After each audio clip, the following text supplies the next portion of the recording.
हारने से पहले तो सब जीत के बड़े बड़े दावे करते हैं, इतिहास बदलने के सपने देखते हैं, लेकिन भारतीय राजनीति में एक शख्स ऐसे भी हैं जो वोटिंग पूरी होने से पहले भी बड़ी ईमानदारी से बता देते हैं कि क्यों एक बार फिर कांग्रेस के मुकाबले बीजेपी झंडा गाड़ने वाली है, यानी कांग्रेस के मुकाबले बीजेपी बहुत मजबूत है। इस कथित इकबालिया बयान से बीजेपी गदगद है। उनके नेता कह रहे हैं कि मुख्य विपक्षी दल का सबसे बड़ा बीजेपी कैंपेनर स्ट्राइक्स अगेन। मुझे लगता है इतना ही हिंट आपके लिए काफी है यह समझने के लिए कि वो व्यक्ति आखिर है कौन।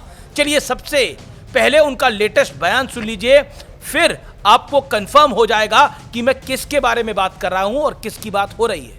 अगर ममता जी ने साफ सुथरी सरकार चलाई होती, अगर ममता जी ने बंगाल को पोलराइज नहीं किया होता, तो बीजेपी के लिए रास्ता नहीं खुलता।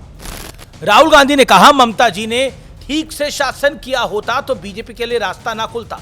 इसी लाइन को पढ़कर बीजेपी दावा कर रही है कि राहुल गांधी ने हार मान ली है और उन्होंने बीजेपी की जीत का खुला ऐलान भी कर दिया है। हालांकि इसी वीडियो में आगे राहुल गांधी ने कांग्रेस के लिए वोट करने और जिताने की अपील भी करी है। अब सोचिए, वो कह रहे हैं खुद बीजेपी जीत रही है और कांग्रेस में वोट डालने की अपील कर रहे हैं। उसकी चर्चा खुद कांग्रेसी भी नहीं कर पा रहे हैं। सियासत में लाइन और लेंथ का बहुत अहम रोल होता है जनाब, और राहुल गांधी ने जो कुछ कहा, जिस अंदाज में कहा, उसे सुनकर निश्चित तौर पर ऐसा लग रहा है कि कांग्रेस ने बंगाल में सरेंडर कर दिया है।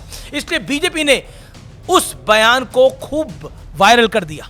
लेकिन हैरानी की बात यह है कि कांग्रेस की तरफ से ना कोई काउंटर अटैक हुआ और ना ही राहुल गांधी की पूरी बात को समझाने की कोशिश हुई। सियासी साइन लैंग्वेज में इस घटना का असर और मायने को समझिए। इसका असर यह हो सकता है कि इससे कांग्रेस पार्टी के सामान्य कार्यकर्ताओं में गलत संदेश जाएगा। यह कार्यकर्ताओं का वो वर्ग होता है जो पार्टी को जमीन पर मजबूत करता है, लेकिन अगर वो कार्यकर्ता डीमोटिवेट हो जाएगा तो फिर पार्टी का भगवान ही मालिक है। हालांकि अब कौन मालिक है ये तो पता नहीं, लेकिन इस बयान के मायने ये भी हो सकते हैं कि राहुल गांधी जानबूझकर कांग्रेस की हार जैसा संदेश देना चाहते थे, ताकि जिनका टीएमसी से मोह भंग हो चुका है उन्हें बीजेपी की जीत का डर दिखाओ और टीएमसी के वोट बैंक को कांग्रेस वाला ऑप्शन दिखाओ। बीजेपी को इस पूरे एपिसोड में अपने स्टार कैंपेनर का शानदार परफॉर्मेंस दिखाई दिया तो कुछ कांग्रेस कार्यकर्ता नाराज भी हो गए। पहले ही कांग्रेस बंगाल की सत्ता से करीब करीब 50 सालों से बाहर है। जाहिर सी बात है कि कांग्रेस का काडर भी वहां उतना मजबूत और अनुशासित नहीं होगा। अब इस बयान का उन पर क्या इंपैक्ट होगा, क्या असर होगा, ये तो भविष्य में पता चलेगा। लेकिन फिलहाल कांग्रेस के सबसे बड़े नेता अधीर रंजन चौधरी का एक और बयान सुन लीजिए। यह बयान भी उनके कई पुराने बयानों की तरह पार्टी लाइन से बिल्कुल विपरीत है, अलग है। मैं हतप्रभ हूं। बंगाल को पुलिस की छावनी बना दिया गया। बंगाल में आज हर पुलिस महकमे का, बॉर्डर सिक्योरिटी का, सब जगह के लोग इकट्ठा हो गए। यहां चुनाव होने जा रहा है, यहां जंग होने नहीं जा रही है। अच्छा चल रहा है,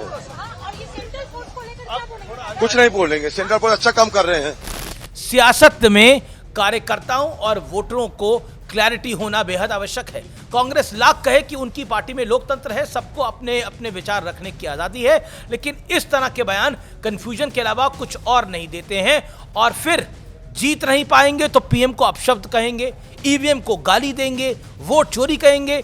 जीत नहीं पाएंगे तो मुख्य चुनाव आयुक्त को बुरा भला कहेंगे और सब चीजों पर ठीकरा फोड़ देंगे। और यह सत्य और तथ्य है